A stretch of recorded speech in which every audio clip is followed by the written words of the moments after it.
Hello guys, welcome to my channel. जैसा कि आप लोगों ने देखा होगा, हमने प्रीवियस लेक्चर में इलेक्ट्रिकल रेजिस्टेंस के बारे में इंट्रोडक्शन देखा था। आज हम देख लेते हैं थोड़ा इलेक्ट्रिकल कंडक्टेंस के बारे में। ठीक है, electrical conductance is reciprocal of resistance. जो इलेक्ट्रिकल कंडक्टेंस होता है वो रेसिप्रोकल होता है इलेक्ट्रिकल रेजिस्टेंस का। ठीक है, electrical conductance measures how easily electricity flow through electrical components for a given voltage difference. जो इलेक्ट्रिकल कंडक्टेंस होता है वो बेसिकली ये मेज़र करता है कि कितनी आसानी से आपका इलेक्ट्रिक करंट जो है फ़्लो कर सकती है किसी भी सर्किट्स में। ठीक है, उस गिवन पोटेंशियल डिफरेंस में वो करंट कितनी ईजली आपकी फ़्लो कर सकती है उस सर्किट में। ठीक है, the SI unit of conductance is Simon और महोज। इसी को हम रेसिप्रोकल ऑफ ओम्स भी बोलते हैं, जिसे हम इस सिंबल से महोज से दिखाते हैं। ठीक है, आइए अब देख लेते हैं factors on which resistance of conductor depend. मतलब कि रेजिस्टेंस आपका किस किस फैक्टर्स पर डिपेंड करता है। ठीक है, इसके बारे में हम देख लेते हैं। The resistance depend on the following factors. जो रेजिस्टेंस है आपका फॉलोइंग कुछ फैक्टर्स पे आपके क्या करता है, डिपेंड करता है। जैसे कि length of conductor, the resistance of a conductor is directly proportional to its length.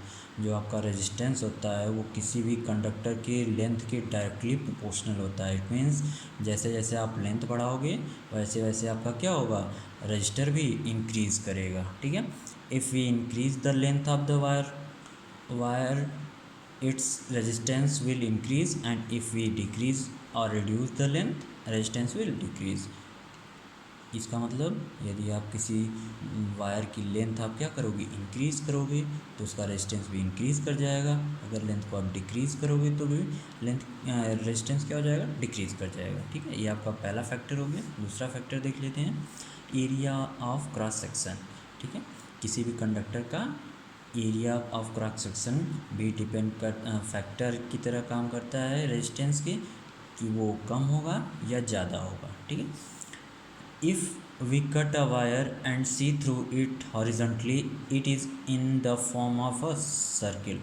आप किसी वायर को लेंगे, अगर उसको आप कट करेंगे तो उसको आप देखेंगे कि वो अगर हॉरिजॉन्टली आप उसको देखेंगे तो एक सर्कल की तरह आपको दिखाई देगा। ठीक है, this area of circle is called area of cross section of the wire. जैसा कि आप देख सकते हो, ये जो पेन का दिख रहा है ये आपका एरिया ऑफ क्रॉस सेक्शन की तरह से वायर के दिख रहा है। ठीक है, resistance of a conductor is inversely proportional to its area of cross section. जो रेजिस्टेंस होता है वो एरिया ऑफ क्रॉस सेक्शन की क्या होता है, इनवर्सली प्रोपोर्शनल होता है। ठीक है, if we increase the area of cross section then resistance will decrease, and if we reduce the area of cross section the resistance will increase. It means अगर आप इस एरिया को क्या करोगे, डिक्रीज़ या रिड्यूस करोगे तो रेजिस्टेंस आपका क्या कर जाएगा, इंक्रीज़ कर जाएगा। यदि आप इस एरिया को इंक्रीज़ करोगे तो रेजिस्टेंस आपका क्या कर जाएगा, डिक्रीज़ कर जाएगा। ठीक है,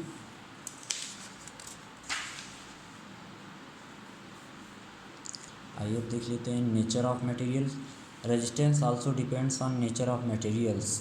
जो रेजिस्टेंस आपका है वो किस पे डिपेंड करता है, जो आपने मटेरियल यूज़ किया है कंडक्टर में उसके मटेरियल पर भी डिपेंड करता है। ठीक है, कंडक्टर ऑफर लेस रेजिस्टेंस। जो आपके कंडक्टर होते हैं बेसिकली मेटल्स हो गई, ये सभी कंडक्टर होते हैं, वो क्या करते हैं, लेस रेजिस्टेंस ऑफ़र करते हैं। ठीक है, फॉर एग्जांपल कॉपर, एल्युमिनियम। ठीक है, ये सभी क्या करते हैं, लेस रेजिस्टेंस ऑफ़र करते हैं। ठीक है, इंसुलेटर ऑफर्स मोर रेजिस्टेंस। जो आपके इंसुलेटर होते हैं वो बहुत ज़्यादा क्या करते हैं, ऑफ़र करते हैं रेजिस्टेंस को। ठीक है, जैसे कि आपका प्लास्टिक हो गया, रबर हो गया, ठीक etcetera.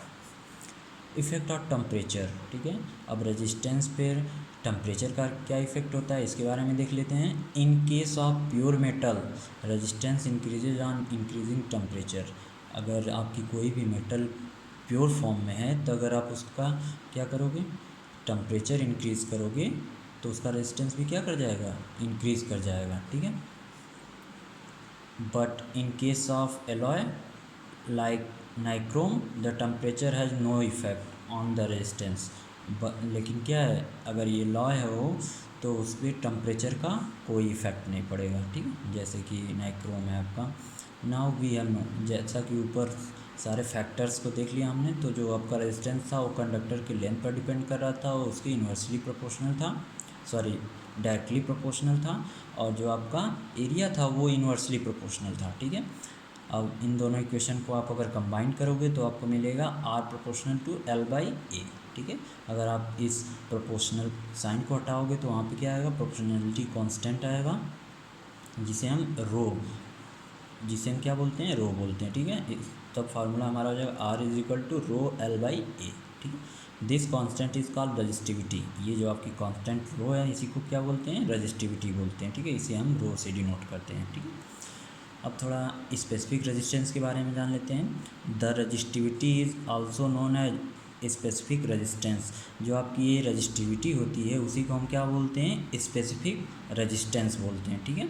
The resistivity depends on the resistance of the material which has specific dimensions.